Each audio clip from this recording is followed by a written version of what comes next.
It's growing evidence that Chinese soldiers 90 thousands of children have developed kidney stones after drinking some milk formula. Prominent human rights activist Hu Jia has been charged with inciting subversion of state power. 69,000 people have died from the Sichuan earthquake. Military surgeon had 8 Chinese citizens Hundreds of killed. thousands of poultry have been slaughtered in order to stave off bird flu. Real stories, real lives happening inside China today. Welcome to the condensed YouTube version of Inside China Today, brought to you by the SOH Radio Network. Just visit sohnetwork.com. This program looks to bring the latest, breaking yet obscure news from inside China. What makes us so unique is we rely on our very own SOH reporters to bring us stories from China. For our main features, we don't need to rely on other major media outlets such as Reuters or the AFP. So let's get into it. Our first story is on human trafficking inside China, and I must warn our listeners that this story may be shocking to some. Caden Pearson with this report.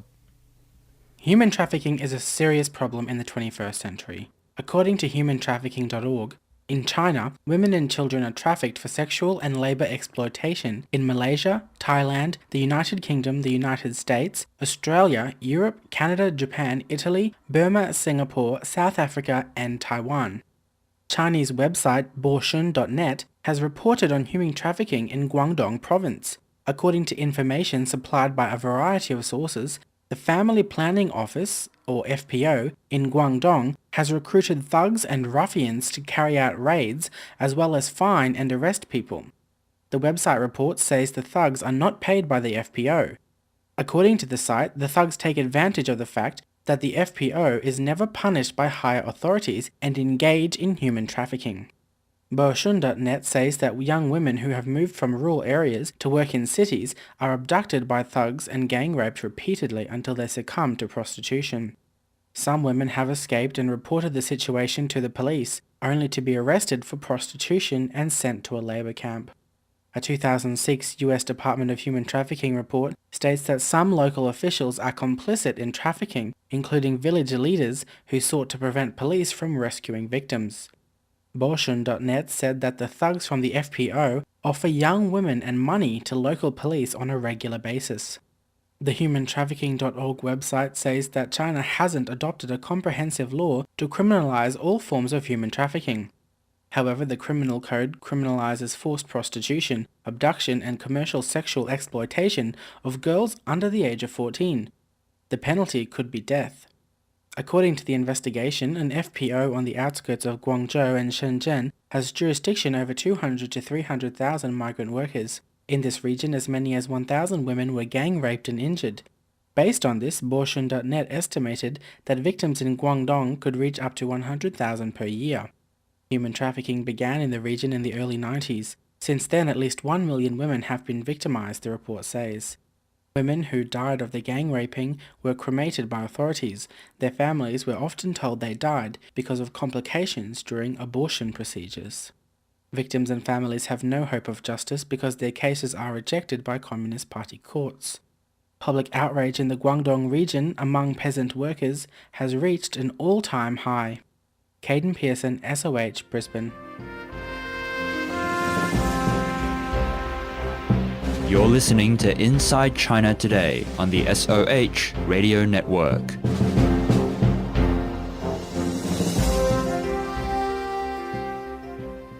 In our previous episode, we revealed that the H1N1 flu was still spreading in China, specifically among schools in Heilongjiang province to the north. This story talks about its spread in Hebei province, which isn't too far from Heilongjiang.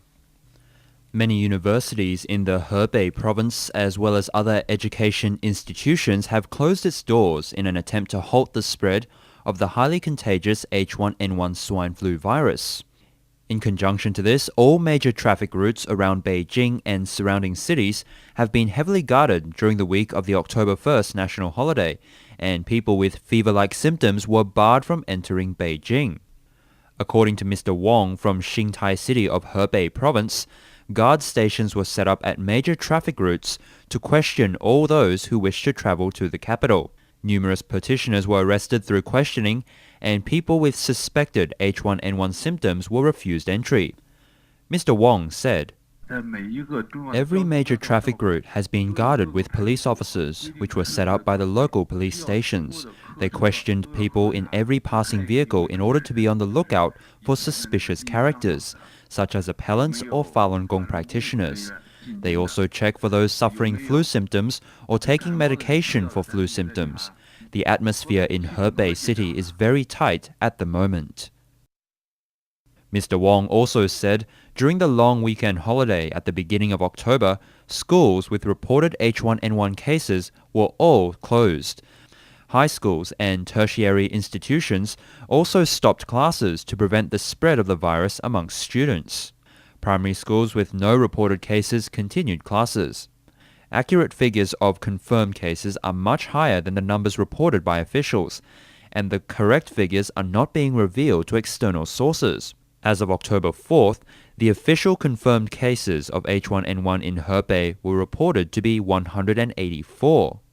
After 11 confirmed cases of H1N1, the Hengshui High School in Hebei province was sealed off by police on September 23rd, with at least 1,000 students quarantined. According to Mr. Jiang from Hengshui, all the students in the city did not resume normal classes until October 6th. Mr. Jiang said, "All the kindergartens, primary and high schools in Hengshui City have been on an extended holiday and finally returned to class on October 6th. Originally, we heard there were confirmed cases of swine flu in Hengshui High School, where people suffered from fevers. The school is now under curfew." According to a staff member at the Oriental University City in Hebei, Ms. Yan, most students who caught the virus have been treated and cured of the disease, while healthy students have all returned home on leave. She said all school gates would be under heavy security before the epidemic is cleared. As well as this, the schools are also recording the body temperatures of the students before they return home each day. Now, our final story for this program looks at parents of victims of the Sichuan earthquake and how they're still trying to recover from the disaster. Chris Thomas with this next report. Another mid-autumn festival has passed since the Sichuan earthquake. Victims who lost their loved ones felt especially sad during the family festival. Mr. Yu said that the quake took everything he had. His children died in the very poorly built school buildings. He had hoped to obtain justice and reasonable compensation, but his and other parents' appeals fell on deaf ears. Mr. Yu said, "After the quake, I lost my home and everything. My wife and children died. The house collapsed. 3 died in my family. The government gave 800 yuan for each death in the family, but I did not claim. I went to the township government hoping for compensation. However, all appealants were driven away without any hearing from the leader." Mrs. Chiu, whose children died in the tremor, said, "It's tough. All these victims are the same, but it's more difficult for a family like ours. At the time I was in Beishuan, at the town centre. 3 died in our family. Words cannot describe what I felt then. We had to start all over again with housing and raising our children. Right now my husband is the only one earning an income, and we are living in a board house." Mr. Wang said, "6 died in our family, my wife, 2 children and 3 nieces. The school buildings were not sturdy and now my whole family is ruined. We ordinary people are living in hardship." Recently, type A flu was discovered in Sichuan schools. Many schools are now sealed off. A parent of a Beishuan middle school student, Mr. Yang, complained, saying, "The Mianyang Chang Hong Training Center set up boarding houses, and Beishuan middle school students all live there. The conditions are appalling. A dozen children share one bedroom of roughly 20 square meters. The grass is tall, and it doesn't look like a school. There are lots of mosquitoes too. The children have not come home since they reported to school on the 12th of August. The school does not allow them. Many in the school had fevers, and phone calls cannot go through these days. Teachers do not allow them to use phones." Anyway, that concludes this Inside China Today. I hope you found it interesting and somewhat enlightening. Please leave a comment at www.insidechinatoday.net or send an email to insidechinatoday@sohnetwork.com.